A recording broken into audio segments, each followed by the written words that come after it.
næstur á dagskrá Trausti Jónsson, skógavörður Lands og skóga á Suður- og Vesturlandi. Takið eftir skógavörður á Suður- og Vesturlandi. Þetta rosalegt svæði. Aðgengi skóga og innviðir. Takk fyrir.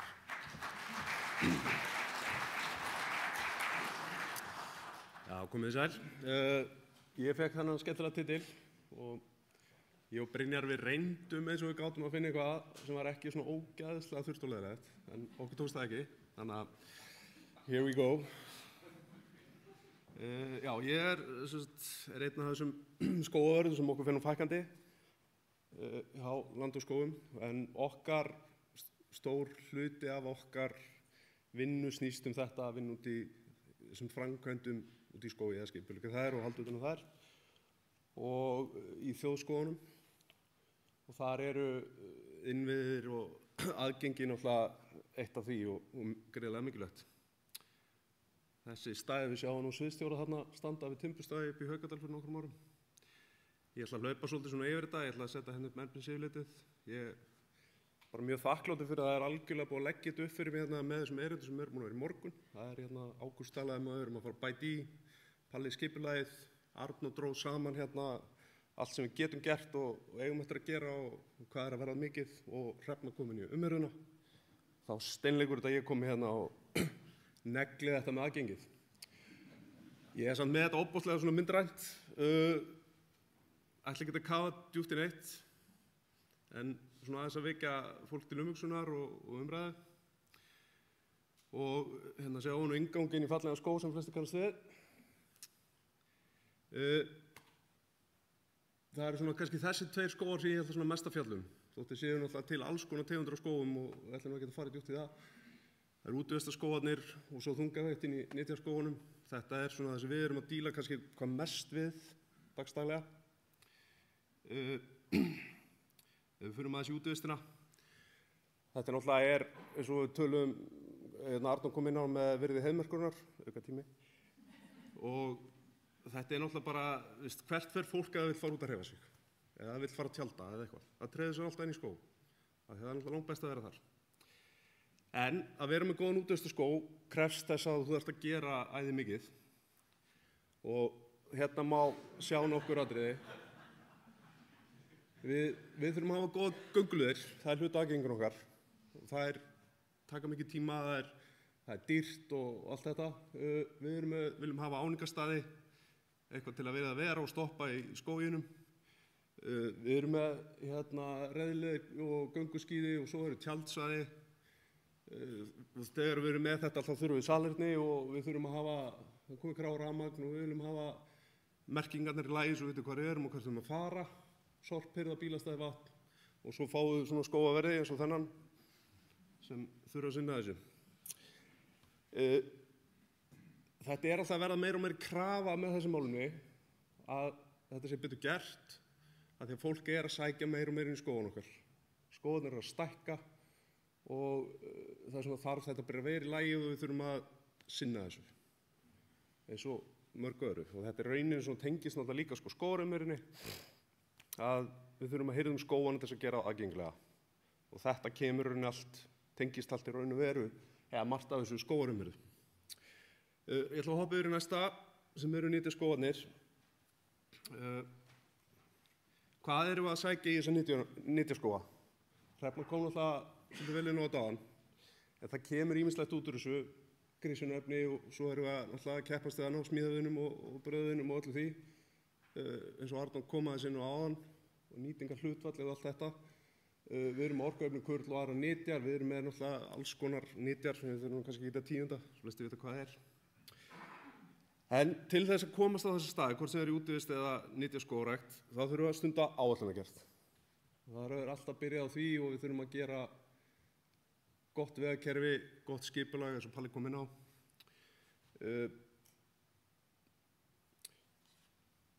Til þess að komast til því þá eru þessi hlutir hérna. Palli fór náttúrulega virkilega vel inn í þetta áðan. Hann er búinn að gera þetta allt fyrir mig hérna, þessa vinnu. En þegar við erum að skipuleggja svæðin og gera framkvæmdaáætlun og allt þetta, þá þurfum við náttúrulega að taka inn aðgengismálin líka. Og þegar við erum komin í nytjaskógrækt þá þurfum við að hafa svolítið burða meira vegi og annað til þess að ná þessu efni út. Við kemum aðeins betur inn á það eftir. Það eru framkvæmdirnar. Þegar við stöndum að þessum framkvæmdum, hvað þurfum við að gera? Við þurfum oft bara stórkallaleg tæki til þess að komast inn á svæðin okkur og undirbúa þau. Það er alls konar sem því fylgir. Í upphafi þurfum við náttúrulega að skoða þetta. Hver er tilgangur skógræktarinnar okkar? Erum við að hugsa þetta sem pjúra, hardcore, nytjaskógrækt sem við ætlum að ná miklu massa timbri út? Og þá þurfum við að skipuleggja hana eftir því. Við þurfum að skoða hvar við ætlum að fara við þurfum að gera ráð fyrir þessu í byrjun, horfa hvar eru vegirnir okkar, hvar er þeir að liggja, hvernig ætlum við að fara að því að hirðum skógan okkar og komast að því að sækja efnið og allt þetta á þessum tíma skógarvaxtarlótunni. Þegar við gerum það þurfum við að skoða staðhættina, eins og myndi sem Hrefna sýndi þarna áðan upp í snarbratti hlíð. Þetta er ekki sama að díla við eitthvað flatlendi annars staðar. Þetta krefst mjög ólíkra hugsunar og þá getur það líka kannski svo að komast upp einhverja snarbrata hlíð getur verið bara fókdýrt, kostar miklu til, mikið rask. Og þá er mikilvægt að skoða það í byrjun, ekki bara henda upp einhverju skógi og svo bara klóra sér í hausnum seinna og veit ekki hvað ætlum að gera.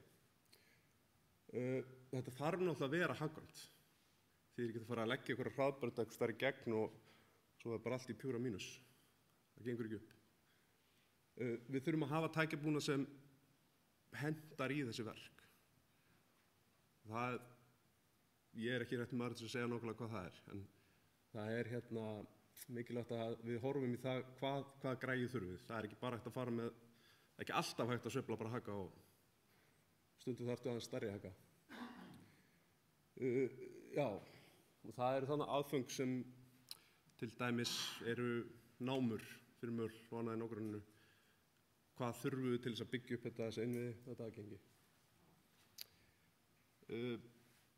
Ég er á heldur góðum tíma. Staðan í dag er svo að við erum farin að glíma við alls konar vandamál. Af því að við erum farin að taka hellingsefni út úr skógunum okkar. Við skógaverðirnir og skógarverktakar og ráðgjafar og aðrir eru að glíma við þetta að við erum í vandræðum að ná efninu okkar út og komast í að hirðum. Við erum að lenda í alls konar vesinni af því að innviðirnir og aðgengi okkar er ekki nógu gott. En það er ekkert of seint að bregðast við og það er lengi hægt að byggja það upp. Nú eru þessi tæki eins og þessi bíll hérna, sértækur skógarflutningabíll. Svona bíll þarf að hafa burða vegi undir sér, hann þarf að hafa gott snúningsplan til þess að keyra inn, snúa við og geta keyrt út aftur. Til þess að mynda svona stæðu þá eru það einhverjar útkeyrsluveilar, sérhæfðar útkeyrsluveilar sem keyra. Það er að keyra á 1 km hraða cirka, eitthvað svoleiðis. Þannig að við getum ímyndað okkur það ef við ætlum að keyra 1 km með efnið úr skógi, þá tekur það klukkutíma og þetta eru kannski 6-8 rúmmetrar farmurinn og þá tekur annan klukkutíma að fara og sækja næsta farm. Og þetta þýðir að þetta er ekki hagkvæmt.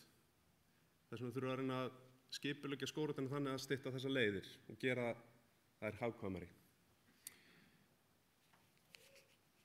En það sem við getum gert, þótt að þessi víða pottubrotinn, það er að byggja þetta á þekkingu og reynslu sem við nú þegar höfum og getum sótt annars þar. Það er mikilvægt. Við erum með skógarþjóðir og fólk innan skógargeirans sem þekkir þetta vel annars það frá og er að byggja reynslu. Svo snýst þetta sjálfsögum fjármagn, þetta er dýrt og það bara er þannig og við þurfum bara að reyna að sýna fram á það að þetta borgi sig og ég held að það gerist þegar árin líða og hlekkinur í keðjunni styrkjast og fjölga, að við fáum meiri markað og sölu á afurðunum okkar, að þá fer þetta verða hagkvæmara og þá fórum við að fá fjármagn inn til þess að hirðum skógan okkar og gera á aðgengilegur og betri. Framtíðin hún er náttúrulega upp eins og þessi mynd sýnir. Það er ekkert annað í boði, það er bara, þetta er alltaf að vera betra hjá okkur. það er bara staðreynd. Því allan frá því ég byrjaði hérna 2017 þá bara miklar umbætur búin að vera. Ég held að væntingarnar okkar til framtíðina séu bara miklar. Við gerum bara miklar kröfur til skógana okkar að við séum að fara að fá. Við erum ekki að planta skógi bara til þess og búast ekki við neinu. Við erum bjartsýn, við erum jákvæð og þannig að væntingarnar eru miklar. Eftirspurnin er mikilvæg. Við þurfum að skapa eftirspurn eftir íslenskum við. Og það gerist með þessu umhirðunni, aðgenginu og náttúrulega bara með betri tækjabúnaði og tækni. Við erum að vinna í alls konar málum, til dæmis voru að ræða í gær og búið að vera rætt með FSC-vottun. Vegakerfin að skógana, það stór hluti af því. Ja, kannski ekki stór hluti, það hluti af því. Það eitthvað sem við þurfum að gera grein fyrir og sýna fram á að við vitum hvað við erum að gera og hvernig við ætlum að gera hlutina. Þannig að það eitt sem við þurfum að gera. Og þarna kemur, framtíðin verður náttúrulega áfram þetta að byggja á þekkingu og reynslu. Og hún bara að aukast. Þekkingin og reynslan að aukast með hverju árinu. Þannig að við erum alltaf að komast aðeins lengra og lengra. Svo finnst mér mikilvægt að við höldum umræðinu gangandi þessi mál. Við þurfum svolítið að horfa út fyrir okkar svæði, leita okkur eftir þekkingu, ræða við aðra og verða fróðar og betri. Já, ég svona, eins og þið heyri, ég hleyp svolítið yfir þetta. Ég ekki að kafa djúpt í þessu, en það ég engin sérfræðingur í vegagerð í skógrækt. Og kom kannski fram hérna á þeim sem sátu skógfræðingafélagsfundin í gærkvöldi að þá kom þetta var ekki Þröstur sem myndist á að það Bjarni, ég man ekki hver það var, að það raun og veru enginn sem hefur kafað djúpt í þetta innan okkar ráða. En auðvitað eru mismunandi þekkingin og það verður bent betur á þetta morgun, held að sé Jóhanna, með að Skógfræðingafélagið og Landbúnaðarháskólinn að standa fyrir þessu námskeiði 7. til 7. apríl. Þetta í annað skipti sem þetta námskeið haldið. Og þarna fáum erlendar sérfræðing frá Noregi til þess að leiðbeina okkur og kenna okkur og sýna hvað hægt að gera betur, hvaða hluti við erum að hugsa út í. En ég skildist var það ekki rétt að það væri fullbókað. Þannig að því miður, ég var búinn að setja e-maili hjá Jóhannu og Jóhanni ætlaði að fylla en það þurfti ekki sem bara frábært. Það mikið fleiri úr geiranum sem koma heldur en nemendur, þannig að það Já, það bara mjög jákvætt. Það nákvæmlega þetta sem við þurfum að gera til þess að styrkja og byggja upp aðgengi í skógunum okkar, læra meira og þannig að það bara áfram gakk. Þetta var loka glæra mín, þannig að ég þakka bara fyrir mig og ef það eru eitthvað spurningar.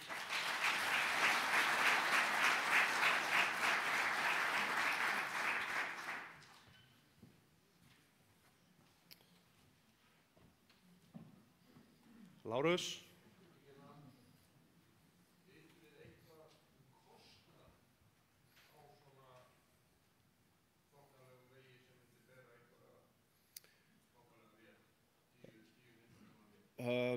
Ég held að þessi kostnaður liggi alveg örugglega fyrir, en ég ekki með þessu tölur hreinu.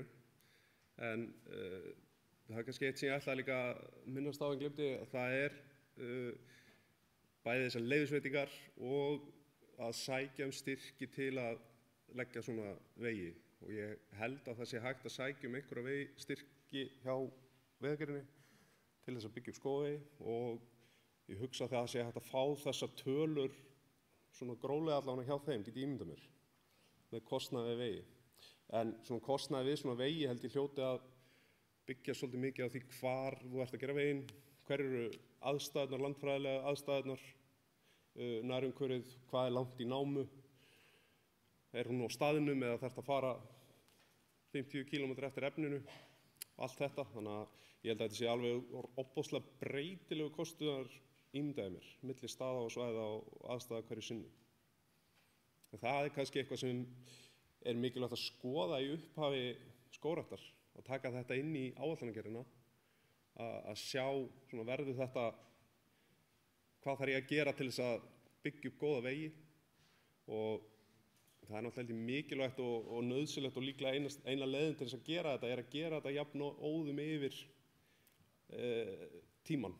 að þú sért ekki að fara að leggja í 50 milljónir á einu ári, þú getur kannski byggt þetta hægt og bítandi upp á nokkrum árum og dreift kostnaðanum yfir langa tíma. Ímyndaði mér.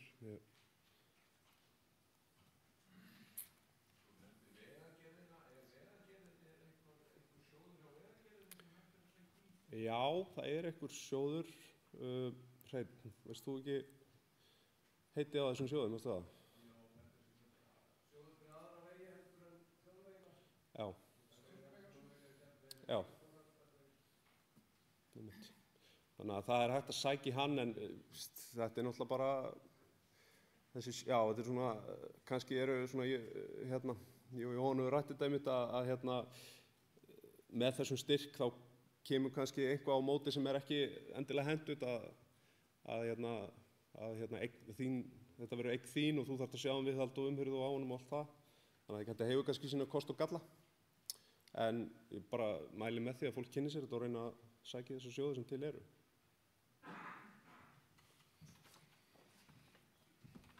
Kærar þakkir.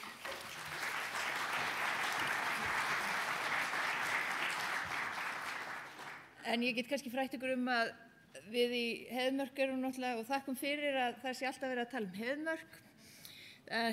Í Heiðmörk er brú sem byggð 1950 sem byggð með 10 tonna öxulþunga í burðarþol. En slökkviliðsmaður upplýsti mig það að það væri 17 tonna öxulþungi aftur öxull á fulllöstuðum slökkvibíl.